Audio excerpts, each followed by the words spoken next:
like a ball. Hey, what's up, ladies? This is Alex from Mindful Attraction 2.0, and in today's video, we're going to be talking about things to avoid when making men chase.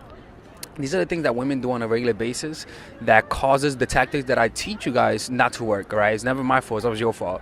Um, but generally speaking, though, these are very simple behaviors. Like, they might look complicated because you allow them to grow, but a lot of the reasons why when people mess up when it comes to dating is because they just never address the issue. They never address the core. When you look at the core, it looks very simple. I mean, it looks very simple when you look at it. When it's growing, when it's like matured, it looks like a very difficult problem. In reality, it's not that difficult. You just allowed it to get bigger.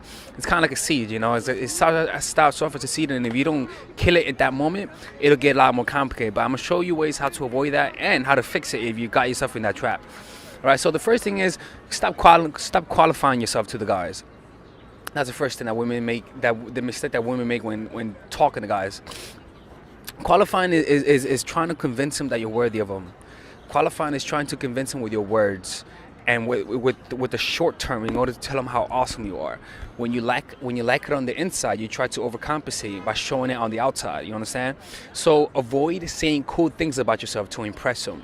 It's not just that it looks try hard, but it kind of deludes you on the inside. You feel when you feel the need to impress someone and you act on it, you are reinforcing that habit. You understand? You reinforce that habit that you're trying to avoid. So notice yourself wanting to impress people with your words and with your actions and the things you have, and don't allow that emotion to be fed anymore by taking action, but rather observe that desire, that compulsive desire to impress people by asking yourself, am I trying to feel better right now? And when you notice yourself trying to feel better, ask yourself, what would happen if I stopped trying to feel better? Just for 10 seconds. And you allow that emotion to be in your conscious awareness. And so what happens is that emotion is going to dissolve after a while. You just have to experience the pain. All right? So stop focusing on saying things to impress them. Focus on the things that is fun. All right? So for example, focus on saying things that's fun for you rather than saying things out of the need to get them to impress you. Say things because it's fun, not because of need. You understand? So that's why you always got to be asking yourself, am I trying to feel better? Because if you're trying to feel better and the action comes from that place of trying to feel better, it's always going to be linked with you needing a certain reaction. So rather than ask yourself, how can I have fun more on a consistent basis? When you're talking to a guy and you feel needy, ask yourself, how can I have fun? And it's a lot easier for yourself to focus on what you got to focus on rather than focusing on trying to please him. Because when you act on that, you're feeding that behavior and it becomes even more difficult. So the older you get, the more ingrained in your personality that behavior is going to be. The second one, avoid reacting to him. Go in it without an outcome. That's the thing you got to have. Reaction comes when you have a certain outcome in mind. That outcome could come from the place of I need a boyfriend, or I need this, I need that, or I need a certain reaction, or I need to stop feeling this emotion that I feel right now. So that's the outcome. And so those things are mostly linked up to external circumstances you cannot control. So you gotta go in it without an outcome, or else you'll have a predisposed bias about his traits, and you're gonna be missing a lot of obvious signs. So when you go in it, it's kind of like how can I say this? I'm trying to find the right words to go about it. It's kind of like going into a job interview, right? Saying that you need that job, and you need it because you need to pay the bills, right? You already say, I don't care how horrible the job is, I'll take it. So what tends to happen is that because you have so much need, you know that there are parts, they say, are you willing to work overtime? Are you willing to work overnight? Are you willing to work weekends? And because of your need to get a job, you're willing to do that. Now you think you want to do that, but you're just doing it because you need it. And so when the moment comes, you're going to notice that that's not what you want, and you end up being unhappy. Why? Because you made a choice based on neediness. So you gotta observe your desire for an outcome. The future projection. Notice the future projections you create whenever you think of it, guy. Now, I'm not saying that there's nothing wrong with that. Not because there's something wrong with that. I'm not saying that. What I'm saying is just become aware of it. Just become aware of yourself creating those future projections, being with a guy, in the hopes of being happy, in the hopes of fulfilling a fantasy, which will ultimately, in your mind, will fulfill you and make you happy. You see, become aware of those fantasies where you're happily ever after. That's what you gotta do. You don't have to change it. You just have to become aware of it. Because becoming aware is the only thing you have to do. Because from that place, then you are able to take action as an actual organism that's not controlled by its unconscious desires. Number 3, defensiveness. Defensiveness is a learned behavior as a result of being unable to handle stress, particularly when you're small, when you're little. The more in pain, the more pain was inflicted to you, the more defensive you become. You become rigid. You see, it's kind of like watching Game of Thrones. You notice how those are some crazy motherfuckers, right? They'll be psycho in today's day, right? So defensiveness comes because there's constant threat around you. Right? You were hurt and you didn't want to feel that pain. So for example, like listen to the stories of de factos from North Korea, people who escaped North Korea. Like you'll notice that they struggle assimilating. They make enemies out of everyone. They think that everyone is out to get them because they were raised in a defensive society where they have to snitch on each other, so they can't really trust anyone. And so that's what causes you to self-sabotage, defensiveness. That'll cause you to create more arguments. That'll cause you to always need to be right. You feel a compulsive desire to be right. So what you have to do is avoid feeling defensive when you're around a guy, when you're trying to make him chase. Because offensiveness is going to cause you to interpret the things he does from the most negative aspect. You're going to think that he's not texting you back because he's trying to play you. You're going to think he's not texting you back because he's cheating on you. So you got to become aware of that defensiveness. And again, you don't have to do nothing about it. All you got to do is just become aware of your own bias, because your bias will become as a result of your own defensiveness. If you notice yourself being biased, then guess what? You're not biased no more. You already took the first and most primary step in being able to look at the world from an objective perspective, which is always being willing to question yourself, to question your own belief systems, which ultimately comes down to asking yourself, maybe I'm wrong. Maybe I'm wrong in this argument. Maybe I'm wrong about his assumptions. And just observing the emotion, observing how the emotion conjures up and creates a different reality. And just noticing how your body reacts to certain emotions, to certain circumstances, and just noticing. That's all you got to do, just notice. Ask yourself, what's going on right now inside of me? Just ask yourself that right now. Ask yourself, what's going on inside of me right now? And just look.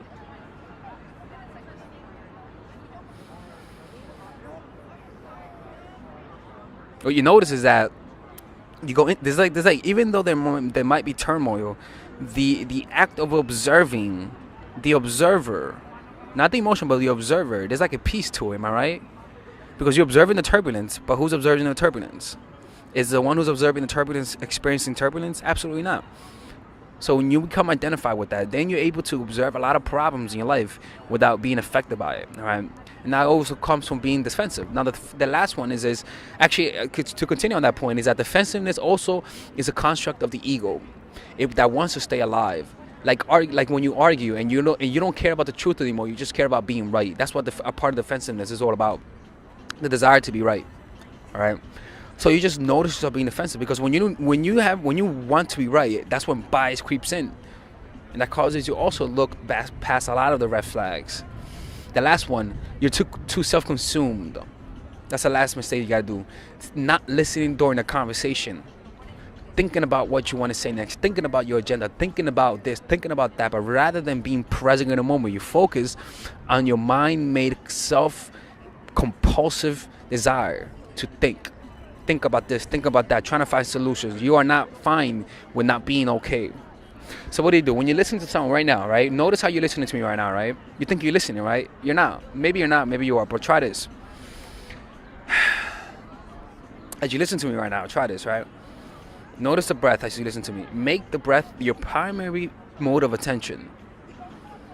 Make the breath, feel as though the breath is the most interesting storyteller you've ever heard. Right? Just feel the breath. Make the primary mode of your attention your breath. Just do it right now, right? And as you feel your breath, just notice the way my voice resonates in your ear as you continue to feel your breath. Notice the way my voice resonates in your ear. Notice the way it resonates, and you just feel that pulsating inside of you.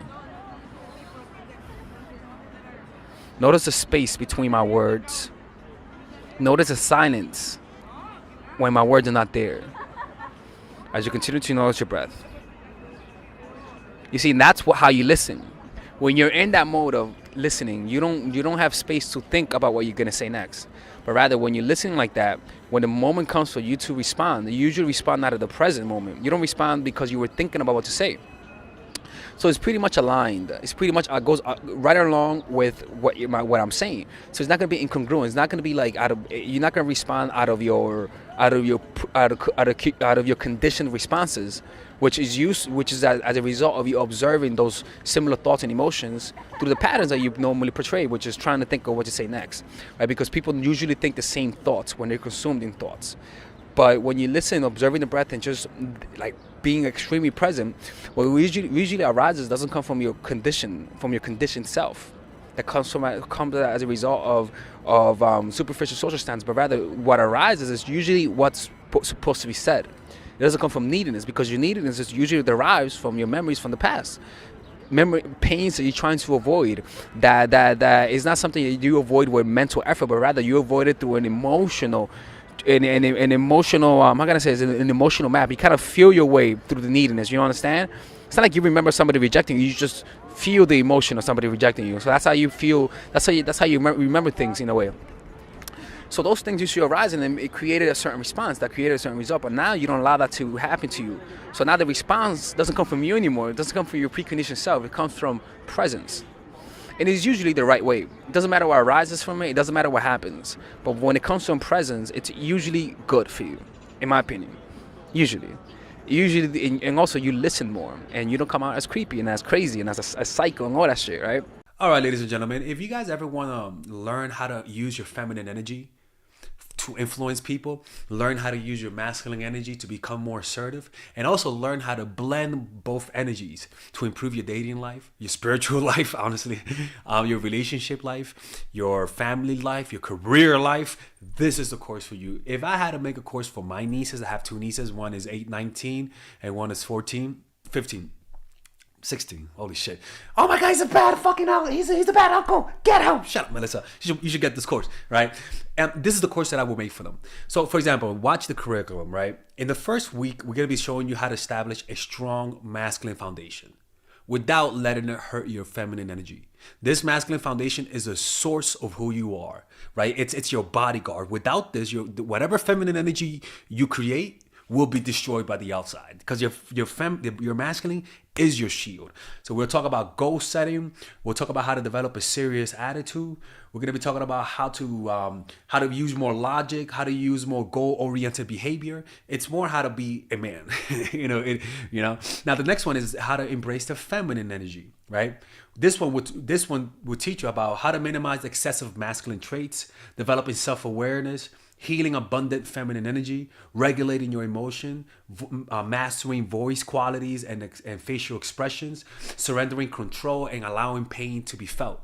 This is honestly, this will supercharge, like Kaioken, your masculine energy. After that, we have femininity in the workplace, and how to be feminine in the workplace without letting people take advantage of you, and the nuances of how women of power should behave versus women who are subordinates in the workplace, and even the dress code. This is based on psychology, people. It's kind of insane. I'm actually excited about this one. The next week, we talk about navigating the labyrinth of male and female friendship, and this a lot of women find confusing, so we talk about that. And how to identify envious friends, how to identify the good friends, how to keep male friends, and how to keep female friends. Week 5, we talk about how to release the burden of the past and stop and destroy mental projections. This is actually really powerful. And then week 6, we talk about how to increase your observational power so that you can read people better. And we have a bunch of bonuses. The course starts at $99, and you guys can pre-order the course today at $69 before it goes out. If you're watching this, most likely I'm in the meditation retreat, so most likely I will be praying for all of you guys.